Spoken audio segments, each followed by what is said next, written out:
জুলাই সনদ বাস্তবায়ন আদেশ জারি করা, জাতীয় নির্বাচনের পূর্বে গণভোটের তারিখ ঘোষণা করা, লেভেল প্লেইং ফিল্ড, ফ্যাসিবাদের দোষরদের বিচার নিশ্চিত করা সহ আমরা 5 দফা দাবিতে আমরা আন্দোলন করেছিলাম। সেই প্রেক্ষাপটে অতি সম্প্রতি প্রধান উপদেষ্টা ভাষণ দেবেন জাতির উদ্দেশ্যে জানতে পেরে সব মানুষ, দেশবাসী অধীর আগ্রহে অপেক্ষা করেছিল যে ওনার ভাষণেই হয়তো রাজনৈতিক সংকটের সমাধান হবে।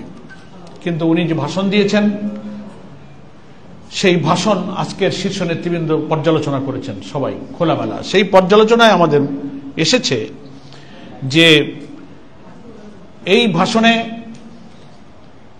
অবাধ ও সুষ্ঠু নিরপেক্ষ নির্বাচনের জন্য আমাদের 8 দলের যে আন্দোলন ছিল, জনগণের যে আকাঙ্ক্ষা ছিল, সেই আকাঙ্ক্ষার আংশিক পূর্ণ হয়েছে, পূর্ণভাবে জনগণের সে আকাঙ্ক্ষা পূর্ণ হয়নি। এবং সংস্কার প্রস্তাবনাকে আইনি বৈধতা দেওয়ার জন্য জাতীয় নির্বাচনের আগেই গণভোটের তারিখ ঘোষণা করার প্রয়োজন ছিল।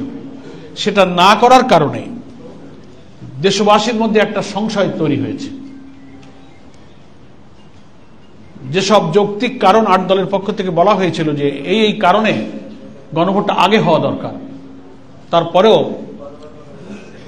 প্রধান উপদেষ্টা তার বক্তব্যে একই দিনে গণভোট এবং জাতীয় নির্বাচনের কথা বলেছেন এবং অ্যাকর্ডিংলি সেই দিনেই এ মর্মে গেজেট প্রকাশিত হয়েছে। এজন্য জনমনে বিদ্যমান এই সংশয়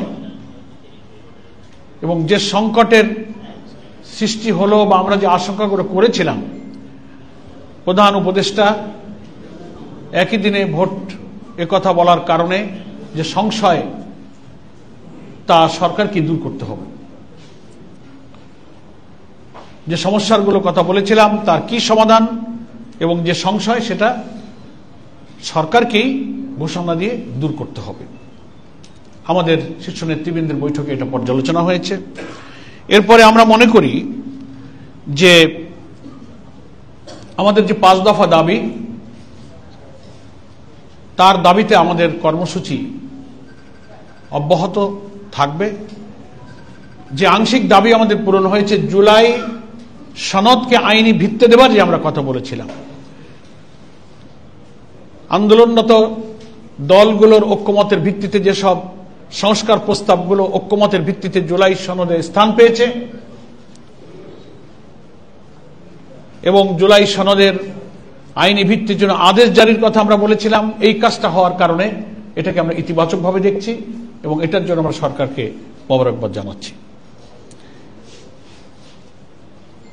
এবং একই দিনে গণভোটার জাতীয় নির্বাচনের যে সংকটে পড়বে, এই সংশয়টা সরকারকেই দূর করতে হবে। কিভাবে দূর করতে হবে সেটা সরকারের উপরেই বর্তায়।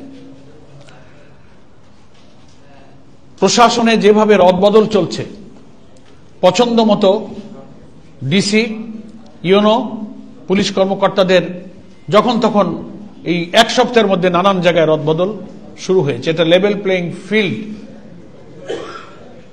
মাঠে নির্বাচনে সব দলের সমান অধিকার, এই সমতা রক্ষার যে দাবি আমাদের 5 দফার অন্যতম দাবি, সেটা ভঙ্গ হচ্ছে। আমরা দেখতে পাচ্ছি একটি দলকে খুশি করার জন্য কোন গোপন সলা পরামর্শে হয়তো এই কাজটা চলছে। এ ব্যাপারে প্রধান উপদেষ্টাকে নিরপেক্ষ থাকার জন্য আমরা আহ্বান জানাচ্ছি। তিনি প্রতিশ্রুতি দিয়েছিলেন যে সব ব্যাপারে আমি নিরপেক্ষ থাকব, এগুলো আমার দায়িত্ব, আমি দেখব। কিন্তু তিনি কি কোন একটি বিশেষ দলের রাজনৈতিক প্রভাবের কাছে অসহায় বোধ করছেন? তাহলে জাতির কাছে তিনি হেড অব দি গভর্নমেন্ট, ঐক্যমত্য কমিশনার প্রধান হিসেবে তিনি জাতির কাছে তার কথা বলতে পারেন, জাতি তাকে সহযোগিতা করতে প্রস্তুত আছে। কিন্তু আমরা চাইব নির্বাচনে যেন লেভেল প্লেইং ফিল্ডটা বজায় থাকে। সম্মানিত সাংবাদিক বন্ধুগণ, আমাদের আজকের 8 দলের শীর্ষ নেতৃবৃন্দের আলোচনায় এটাও এসেছে যে আমাদের যে দাবিগুলো এখনো পূরণ হয়নি, আংশিক পূরণ হয়েছে, সেই দাবির সংগ্রামে রাজপথে 8 দলের কর্মসূচি ইনশাআল্লাহ অব্যাহত থাকবে। 8 দলের একটা লিয়াজো কমিটি আছে, শীর্ষ নেতৃবৃন্দের পক্ষ থেকে তাদের উপরই দায়িত্ব দেওয়া আছে। এই সব দাবিতে পরবর্তী কর্মসূচি স্থির করা এবং ঘোষণা করার দায়িত্ব 8 দলের শীর্ষ নেতৃবৃন্দের পক্ষ থেকে 8 দলের লিয়াজো কমিটি পরবর্তী বৈঠকে বসে সেই কর্মসূচিগুলো আলোচনা করবেন এবং তারা ঘোষণা করবেন।